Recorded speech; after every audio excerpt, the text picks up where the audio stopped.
All right. Is this a keep? Yes, this is a keep.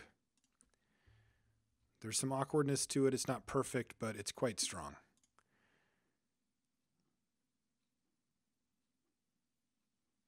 Mox Ruby, yes.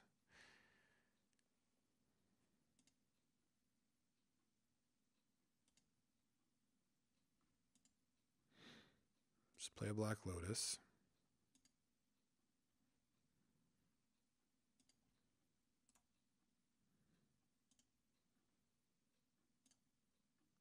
Play a Dark Confidant.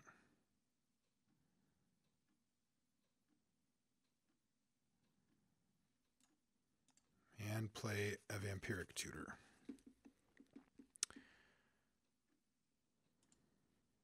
Get an Ancestral Recall, put it on top, and see what happens.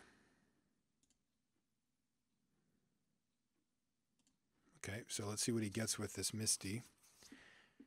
We can strip or waste whichever one, depending. If he gets an island, we'll strip it, and if he gets a wasteland, we'll waste it. I mean, if he gets an island, we strip it. If he gets any of these things, then we waste. All right. Well, it looks like we got a little fight on our hands here. Probably both going to be playing our Ancestrals. Unfortunately, of course, the first one to do that is usually much better off. One other possible thing he could do is get a lightning bolt to kill Bob, but I think it's better just to, well, maybe that did happen. It's usually better just to think bigger, I think, like, just generally speaking. All right, so Wasteland.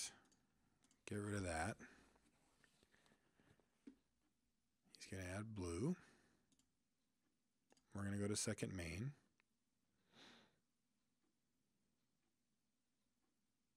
And we're going to see if he has a Force of Will. If he doesn't, fantastic. And I think fantastic counts here.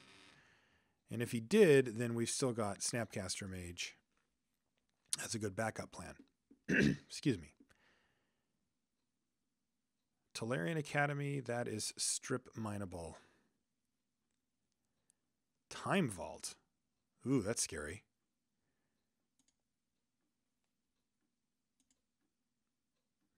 Oh, Misstep is a good draw. Yes, it is. So let's destroy this, because Mental Misstep can take out the Voltaic Key. And let's just go for a Time Walk here. See what we find. I want to just flash back and get Ancestral Recall back with Snapcaster Mage.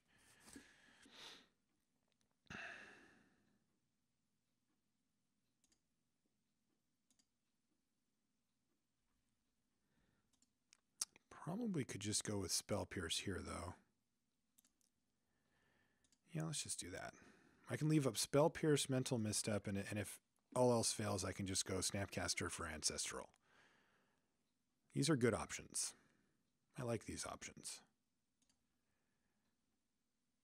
I especially like that taking out his 2 lands has left him landless. Drop.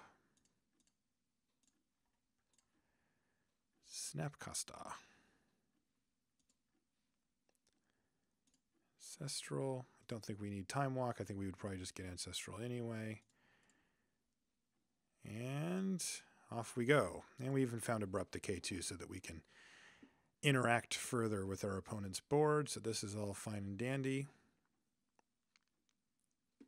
We're rolling right along. Could use a little bit more card draw here. We obviously, we've had plenty of this turn, but I think the idea is to chain it together, like maybe where we play Dark Confidant this turn and really just sort of get the train rolling, but can live with this. I can play Deathrite Shaman here, have Abrupt Decay, Spell Pierce, and Mental Misstep all up, and it's hard to ask for more than that.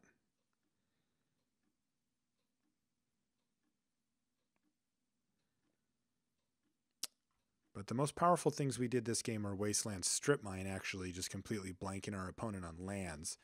And then that cleared the way for us to resolve Ancestral twice, which is kind of I mean, calling it a finisher when your opponent's at 19 isn't fair, but it's a, you know, a huge hit, a big punch. All right, battle.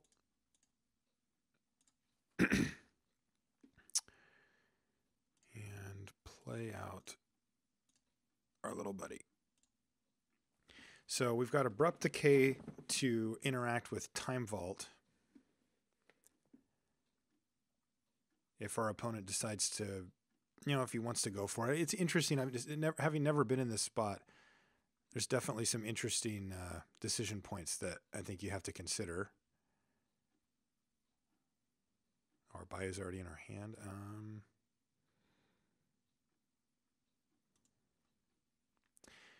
Like if he, like, you know, for example, if he played out a Voltaic key, I could just mental misstep it, but I can also kind of let that happen and then Abrupt Decay this, where then now Voltaic key just kind of stinks, doesn't really do much. For example, let's attack.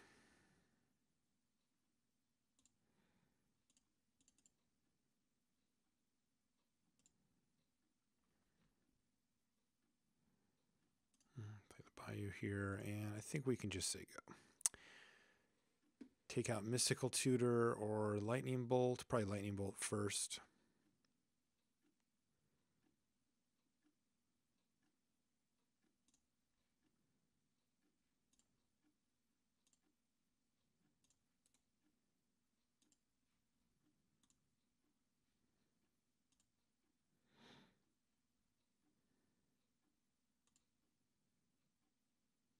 Okay, now I think we start to get even more aggressive here.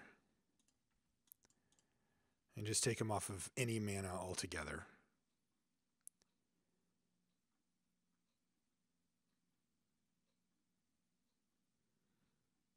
This is obviously a fairly bad sign for him when we do this.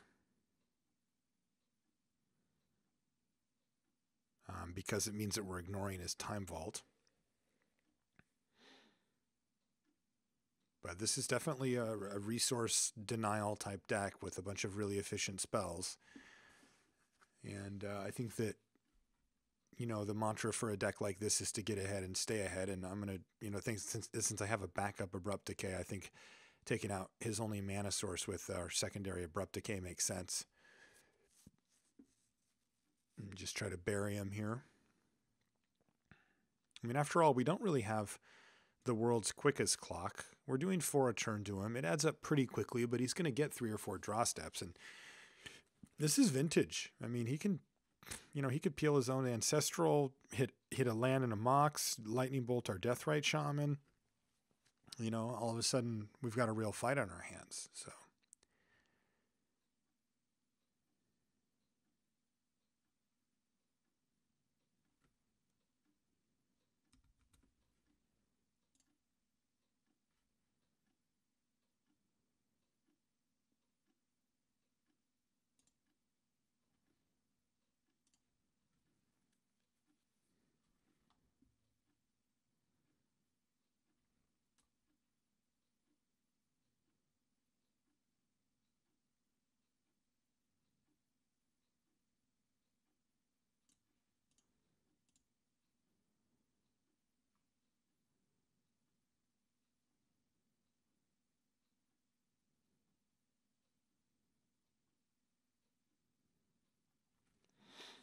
All right, well, he finally hit a land.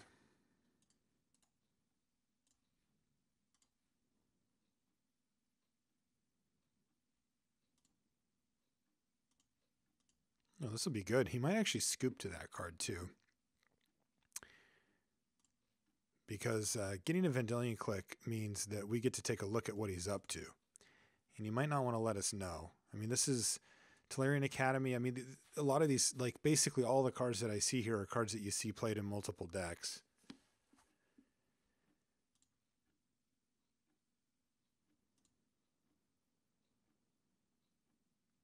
So 1, 2, 3, that leaves us with 1, 2, 3, 4 mana left over. That seems fine. All right, so that thing goes away.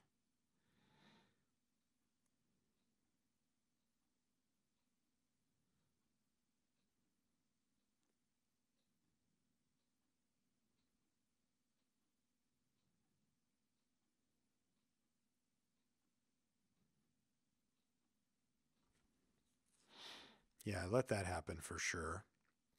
Because I get to get him in his draw step anyway, so I get to see what it is, and he loses 2 life here, which means I get to kill him if this goes well. So I'm assuming it's ancestral, but I don't even know that we care about ancestral that much. It's obviously worth countering, but so this lets us do that. Okay. Actually, you know what? Let's do this because this thing basically counters anything, and misstep only really counters specific things. So he's got force of will.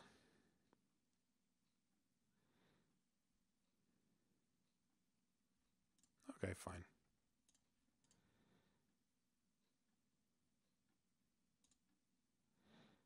We need to take away whatever he's got. Yeah, I don't think he wants to lose that fight because remember, we still got Vendilion Clique sitting on the bottom there.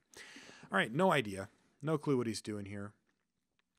He did seem to be artifact based, like we could bring in a Null Rod.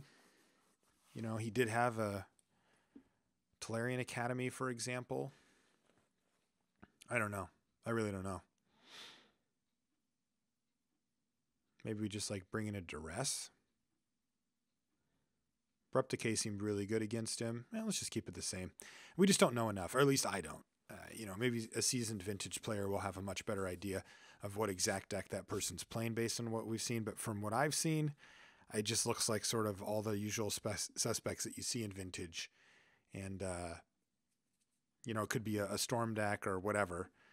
Just a Time Vault type deck. I mean, a lot of times people just put Time Vault and Voltaic Key in the deck as, you know, for lack of a better term, it's just misers cards. They can just, got there. Oops, you know, something to tutor for, just a 2-card, a colorless 2-card I win combo.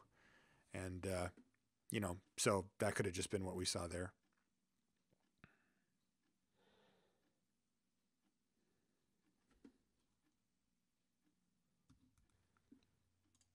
All right, this looks like a keep, I think. No counter spells is a little brutal, but Strip Mine, Demonic Tour Vamp. I mean, we can certainly take over the game in the later stages. And if we draw a Force of Will or a Mental Misstep, that's really good for us too. True Name Nemesis is pretty depressing here, I think. Not super impressed by that guy. Yeah, we can strip that. That's pretty sweet. Oh, we got a Mox too. Wow, that's really nice to get Vampiric or actually to get Deathrite. I like that a lot. Strip your island. Play a Mox. And I'm going to go for Deathrite here. Deathrite really opens up the door for us to cast a lot more spells. And if it gets Mental Misstepped, which it does here, then that means that we get to play Vampiric Tutor. So let's take this stop away, but put one on our upkeep because I think we want to probably go for it. Do we have anything else? No, we don't really have much else going on anyway. Is our opponent off of lands? Oh, yes, that is lovely. Vampiric. And we're just going to go for Ancestral. Draw it. Crack this thing. We need black. We need green. We need blue. I guess we'll go for black, blue. And it worked. Fantastic. Cast this. Your move, and we even drew a Dark Confidant, which is really one of the best. The only card that we really want now is a Force of Will, just to make sure that we have some type of backup plan going here. Let's play Bob. And let's go ahead and play the Wasteland. Do we want a tutor here? Yeah, I think we do. So I think there's 2 lines of play here, I think. As far as I know, for whatever that's worth. I think that we can go for something big like a Jace the Mind Sculptor or a Snapcaster Mage to get back Ancestral. That seems pretty reasonable to me. Our opponent's clearly out of gas. Or we can just go for the Force of Will to just sort of lock down any big play. But I think we get a little greedy here and go for Snapcaster. Because I think Snapcaster and Ancestral is like, we're probably going to find a Force of Will or something similar. And it doesn't look like our opponent can stop it. Wow, that's a lot of lands. Sure, battle bots. Let's go. And yeah, let's just go for it. Ancestral Recall. Think of my ancestors, and it even resolves, and bingo. Now we're pretty bulletproof here, I think. Oh, library. Strip it, wasteland that. He is going to get that card back off of it, but he's already used his... he actually has to discard here. He discards Jace because Jace is too expensive. And we've kind of got the world in our hands here. Battle mode.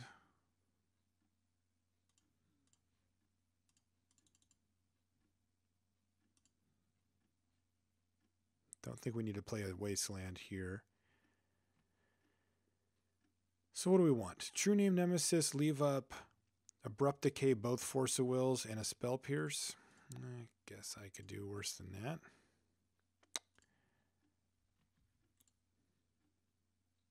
Predator's also an option here, but I think this is better because it has one extra power. Can get our opponent dead a little quicker. All right, there's an Underground Sea, so you get one turn with your Underground Sea. And then we're going to wasteland the hell out of it. All right, and he scoops. So that was a good one. Hopefully you guys got a good idea for the deck. Again, I'm new to Vintage, so there's probably some things that I overlooked or maybe didn't quite get all the way, but I feel like I'm learning. I'm picking it up. It's going pretty well. I'm having a blast. Vintage is super fun. I mean, look at those cards you get to play. It's really, really fun. It kind of compacts the games down. But as you saw, I mean, for the most part, we get to play Magic. Like, there's games played. It's not like I'm just sitting there and I lose. I mean, you know, that one guy kind of went off, but like that happens, right? Like that's part of the deal, and that's fine. It's the thing I think that people think is that it's a turn one format where you just don't get to play Magic, and that's just not the case. You're just interacting in a much more compressed level, you know, where turn 2, turn 3 is a later part of the game. But such cool old spells and such a fun format. I'm looking forward to playing even more of it. Thanks a lot for hanging out with me. You guys know the drill. You're on LRcast. You can find everything for limited resources. And of course, if you have any feedback, Marshall_LR is my Twitter handle. See you guys.